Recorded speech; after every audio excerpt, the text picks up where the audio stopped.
The smartphone is face up on the small kitchen table, catching the last orange strip of sun through a New York apartment window.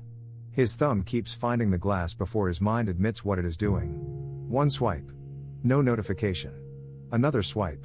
Still nothing. The danger is not the phone. The danger is how quickly a silent screen can become a courtroom, a fortune teller, and an enemy in the same breath. Maybe you know that room. Maybe your own life has once been reduced to a blank lock screen, a quiet inbox, a call that should have come by now. The body sits still, but the mind runs ahead, inventing rejection, rescue, humiliation, relief. What does a person do when the future refuses to answer? Zanshin does not remove the waiting. It teaches you how to stand inside it without being swallowed by it. By late afternoon, the apartment has changed color. The walls were white in the morning. Now they are the color of old paper, warmed by the sun dropping behind buildings he cannot afford to live in. A delivery truck grinds somewhere below. A neighbor's dog barks twice, then stops. Steam from an untouched cup of coffee has already gone cold on the counter. He is a job seeker in a small New York apartment, and the room knows more than he wants it to know. The blazer he wore to the interview is still hanging over the back of a chair, one sleeve turned inside out from the rush of taking it off. His shoes are by the door, too polished for the floor they are standing on. His resume is still open on the laptop, not because he needs to read it, but because closing it would feel like admitting the event is over. On the table, the smartphone waits. Or maybe it is not waiting. Maybe he is the one being trained by it. His thumb slides across the phone screen again. The texture is smooth, almost oily now from hours of touching it. He presses the side button. The screen lights up. Nothing from the hiring manager. No missed call. No email with a subject line that begins with "Great speaking with you." Just a weather alert, a bank notification he does not want to open, and one promotional message from a store he cannot justify shopping at. He locks the screen. Sets it down. Leaves his hand near it. That is the part he would be embarrassed to explain to anyone. Not that he wants the job. Everyone would understand that. Not that he is nervous. That is normal. The embarrassing part is how small he becomes in the waiting. How fast his mind starts negotiating with a rectangle of glass. He tells himself he is just checking once more because the call matters. It could change rent. It could change the conversations he has with his parents. It could change the way he walks into a room. It could turn the last 6 months into a story with a clean ending instead of a pile of applications, awkward follow-ups, and mornings where he opened LinkedIn before brushing his teeth. A life-changing call sounds dramatic from the outside. Inside the apartment, it is quieter than that. It is a man standing in socks, looking at a phone, pretending he is not holding his breath. The shadow here is not ambition. Ambition can be clean when it is handled with honor. The shadow is obsessive checking, the nervous little ritual that pretends to be responsibility. It says, "Stay ready." But what it really means is, keep touching the fear until it tells you who you are. That is how the mind loses the room. It starts with one reasonable glance. Then another, because the first one did not hurt enough to stop. Then the body begins to obey the possibility of news. His shoulders lean forward. His jaw tightens. The apartment disappears by inches. He no longer hears the truck below or the radiator tapping in the corner. He no longer sees the strip of sunlight moving across the floor. He sees only the imagined call. In one version, the hiring manager sounds warm. They say the team loved him. They say the offer is strong. They say the paperwork will come by morning. In that version, his spine straightens and he becomes someone again. In another version, the email is polite and brief. They went with another candidate. They appreciate his time. They will keep his resume on file, that small corporate sentence that feels like a drawer closing. He has not received either message. But his nervous system has already lived both. That is the cruelty of waiting without Zanshin. The future has not happened, yet the body pays for it in advance. He checks again. No notification. For half a second, anger rises. Not loud anger. Not the kind that breaks anything. Just a tight, private resentment toward the silence. Toward the company. Toward himself for wanting the call so badly. He thinks about the answer he gave in the interview, the one about handling conflict on a team. He remembers the manager's face on the video screen, polite but unreadable. He wonders if he sounded too rehearsed. Then he wonders if he sounded too casual. Then he replays the moment he laughed, and now the laugh feels wrong. The phone stays black in his hand. A person can survive rejection. What breaks command is often the rehearsal of rejection before it arrives. That rehearsal has a physical shape. It is the thumb dragging down the notification center when there is nothing to refresh. It is the eyes jumping to the top of the screen. It is the breath getting shallow while the room remains completely safe. It is pacing 5 steps to the window, then 5 steps back to the table, as if movement can force someone across the city to make a decision. Outside, New York keeps moving with no interest in his private trial. A siren folds into traffic. Someone laughs on the sidewalk below. The light on the brick building across the street is slowly leaving the upper windows. Thousands of people are getting off work, buying groceries, missing trains, arguing over dinner plans, checking their own phones for their own reasons. His whole life feels suspended. The city does not pause with him. That contrast hurts because it exposes the ego's secret demand. If my future is uncertain, the world should at least acknowledge the weight of it. But the world rarely does. The refrigerator hums. The rent is still due. The phone still has no answer. The apartment does not become sacred just because he is afraid inside it. Zanshin begins by refusing to abandon the actual scene. Not the imagined rejection. Not the imagined rescue. The actual scene. A small apartment. Late afternoon. Sun lowering. A phone screen under the thumb. A man after an interview, standing in the dangerous quiet between effort and result. In old language, Zanshin is often described as lingering awareness, the mind that remains after action. In modern life, after an interview, after a text, after a meeting, after sending the email that mattered too much, Zanshin is the discipline of not letting your attention collapse into the unknown. It does not mean pretending you do not care. He cares. Of course he cares. A job is not a motivational quote. A job can mean rent, insurance, dignity, a schedule, an answer to the question people keep asking with harmless voices. So what are you doing now? Zanshin does not insult that pressure by calling it small. It asks for a different relationship to the pressure. Without discipline, the phone becomes the master object in the room. Every sound bends toward it. Every silence points back to it. His thumb becomes a servant. His breathing becomes conditional. If the screen lights up, he exists. If it stays dark, he begins to disappear. With discipline, the phone returns to being a phone. Still important. Still watched. Still near. But not holy. Not cruel. Not allowed to name him. That difference is almost invisible from the outside. Someone looking through the window would see the same man, the same table, the same late sun. But inside, 2 lives are possible. In the first life, he checks until checking becomes the whole afternoon. He opens email, locks the screen, opens it again, scrolls old messages, searches the company name, reads forums where strangers guess hiring timelines, and lets other people's anxiety feed his own. By sunset, nothing has happened, but he is exhausted like something did.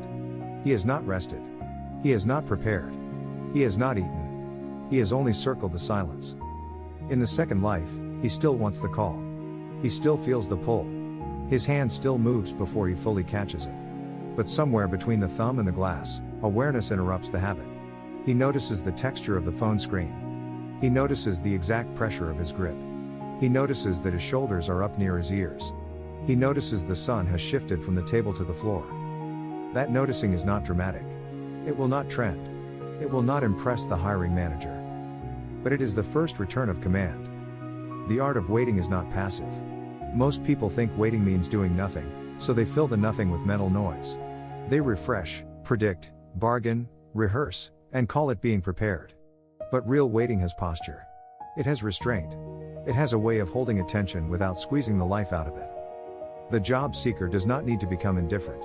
Indifference would be another kind of escape. He needs to become accurate. Accurate about what has happened, the interview is over. Accurate about what has not happened, the decision has not arrived. Accurate about what is in his control, the next movement of his hand, the next breath, the way he inhabits this room while the phone is silent. There is a quiet humiliation in that. The mind wants a bigger lever. It wants a secret strategy, a guarantee, a final interpretation of every pause in the hiring manager's voice. Zanshin gives him something smaller and more severe: stay with the real moment long enough to stop worshipping the imagined one. His thumb rests on the edge of the phone again. The glass is cool now. For once, he does not wake the screen immediately. Training begins before the answer arrives. It begins in the half-second when his thumb is already on the glass, already asking the phone to become a judge, and something in him notices the movement before the screen wakes up. That half-second is small enough to miss. Most people do miss it. They think discipline begins when they feel composed, when the fear has gone quiet, when the room feels clean and the future has decided to be kind. But in real life, especially in a small apartment after an interview, discipline begins while the fear is still breathing through your hand. His thumb pauses. The phone stays dark. He does not throw it across the room. He does not make a speech to himself. He does not pretend the call does not matter. He simply leaves the screen asleep and lets his hand feel the surface without demanding news from it. Smooth glass. A faint smear near the corner. A tiny ridge where the case meets the screen. For the first time all afternoon, the phone is not a portal into tomorrow. It is an object on a table. That is the first cut of Zanshin. Return the object to its true size. He takes his hand off the phone and places both palms flat on the table. The table is cheap, a little uneven, with one leg that clicks if he leans too hard. He feels that. He lets the body come back before the mind invents another courtroom. His shoulders drop, not all the way, just enough for the breath to stop scraping the top of his chest. The apartment has been here the whole time. The sink has one plate in it. The blazer is still on the chair. The window is cracked open an inch, letting in the far-off push of traffic and a thin line of cooler air. The sun has lowered enough that the orange light no longer touches the phone. It has moved to the floorboards by his shoes. He names the room silently. Table. Window. Sink. Chair. Phone. Not because the words are magic. Because the mind that can name what is real has less room to be dragged around by what is imagined. The shadow still pulls. Obsessive checking does not give up just because he noticed it once. It changes costume. It says, just make sure the ringer is on. It says, maybe the phone glitched. It says, a serious person would stay available. Fear is clever enough to borrow the voice of responsibility. So he checks the ringer once. Only once. He lifts the phone, looks at the side switch, sees that sound is on, and places it face up on the table with the top edge aligned to the wood grain. Not hidden. Not worshipped. Available, but no longer in his fist. The placement matters. A sloppy mind wants vague promises. I'll stop checking. I'll calm down. I'll be better about this. But the body does not obey vague promises for long. It obeys placement, posture, distance, rhythm. He moves the phone 6 inches away from his hand. Not into another room. That would turn the whole apartment into a test of willpower. Just 6 inches. Enough space for awareness to enter before the thumb returns. Then he stands. The chair makes a small sound against the floor. The apartment does not applaud. The company does not call. Nothing changes except the next movement. He walks to the sink and fills a glass with water. The faucet coughs once before the stream steadies. He watches the water rise, clear and ordinary, and he lets the sound replace the imagined ringtone for a few seconds. The phone is still on the table behind him. He can feel its presence like a small magnet. He does not turn around. He drinks half the glass. Not because hydration will solve uncertainty. Because a body that has been hijacked by waiting needs a task it can complete. Water in the glass. Glass in the hand. Feet on the floor. The battle shrinks. He does not need to solve his career before sunset. He does not need to decode every expression from the interview. He does not need to decide whether his answer to the conflict question ruined everything. He needs to rinse the cup, set it down, and breathe once without checking. He rinses the cup. Sets it beside the sink. Breathes once. A small life, returned in pieces. Then the mind tries again. What if they called while the water was running? He turns toward the table too quickly, and that quickness tells him the truth. The habit is still alive. He can feel it in the front of his body, that lean toward the phone before permission has been given.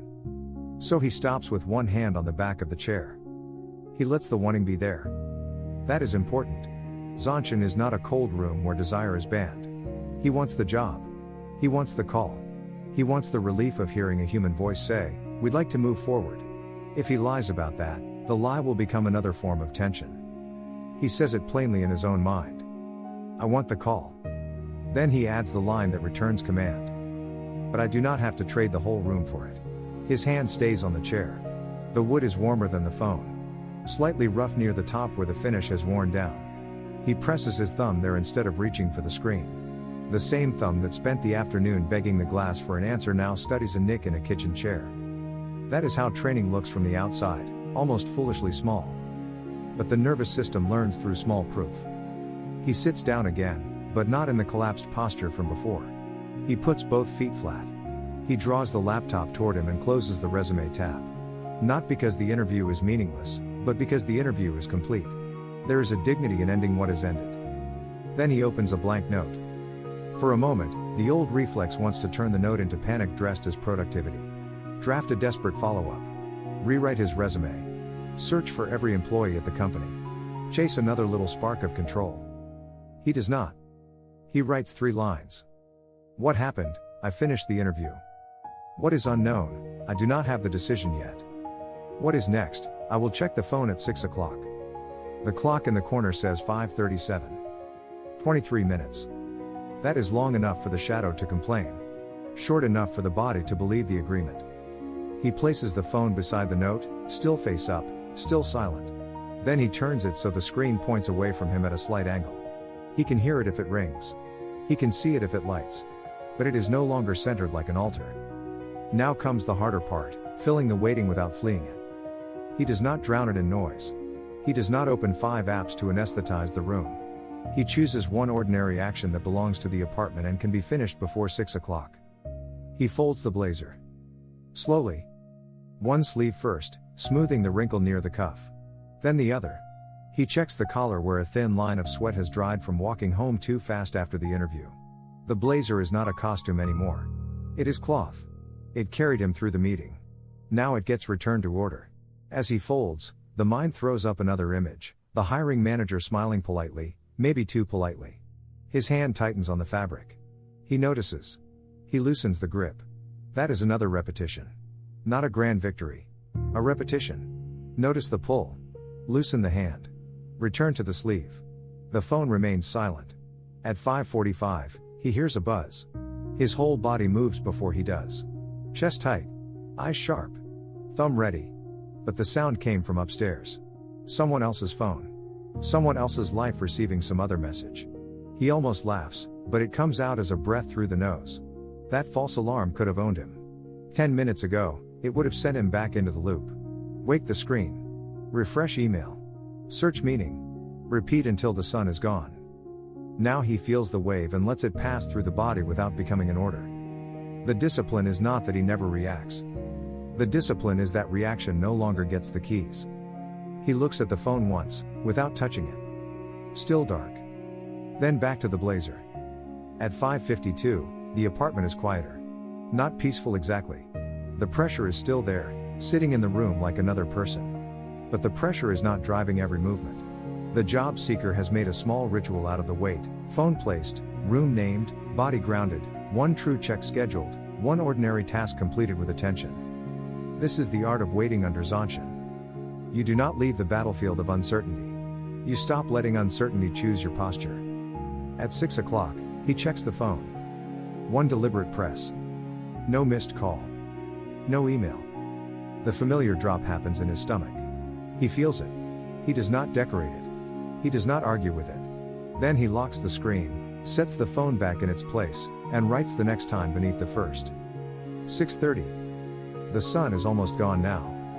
But he is still in the room. By the time the sun drops below the line of brick buildings, the apartment is not brighter. It is not warmer. It has not become some peaceful room from a magazine spread where everything finally makes sense. The kitchen is still small. The coffee is still cold. The phone is still silent. But the silence has changed shape. Earlier, that silence had teeth. It sat on the table and made him lean toward it like a man trying to hear a verdict through a locked door. Every blank screen felt personal. Every minute without a call felt like evidence. The phone did nothing, and somehow it accused him. Now it is only quiet. That does not mean he likes it. He still wants the screen to light up. He still imagines the hiring manager's name appearing there, still feels the small rise of hope whenever a car horn below almost sounds like the first note of his ringtone. The wanting has not disappeared. It has just stopped using his hand as a leash. He stands by the window with the phone on the table behind him. Not in his pocket. Not hidden in a drawer. Not clutched in his palm. Face up. Available. 6 inches outside the old reflex. The city below keeps moving through the blue-gray hour. A man in a Yankees cap carries 2 grocery bags against his chest. A cyclist cuts between parked cars. Someone across the street lowers their blinds.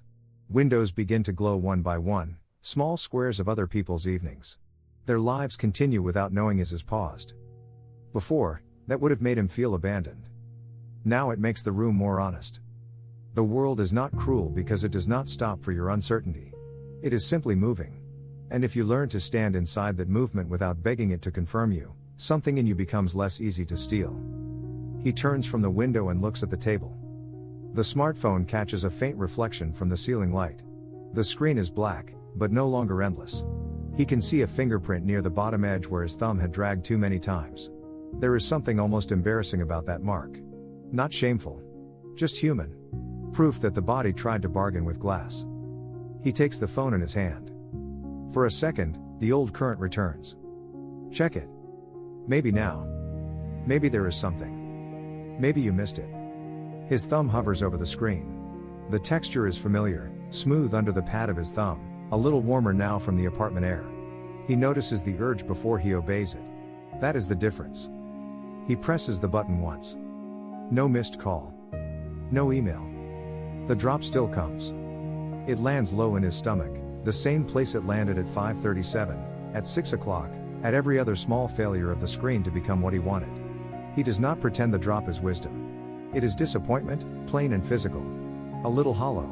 A little bitter.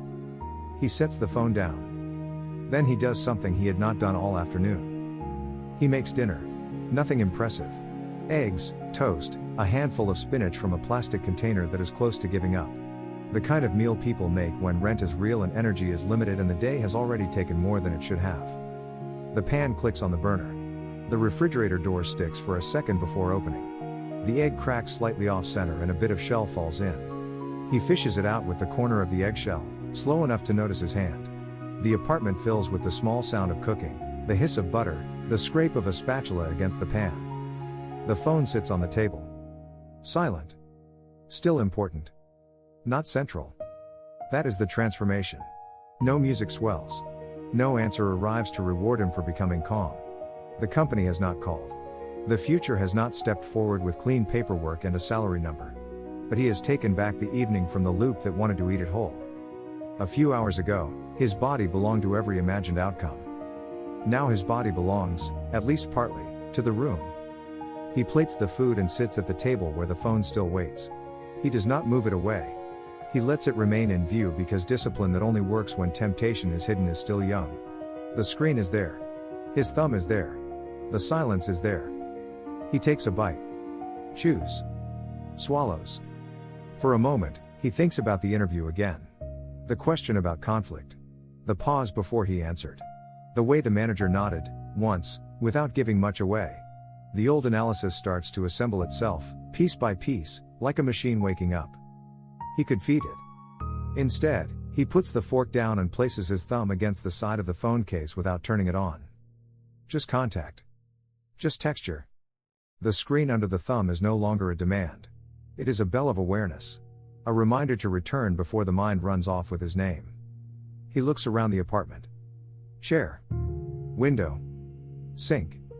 Plate. Phone. The words are not dramatic. They are almost plain enough to be dismissed. But plain things keep people alive inside hard hours. A locked door. A clean shirt.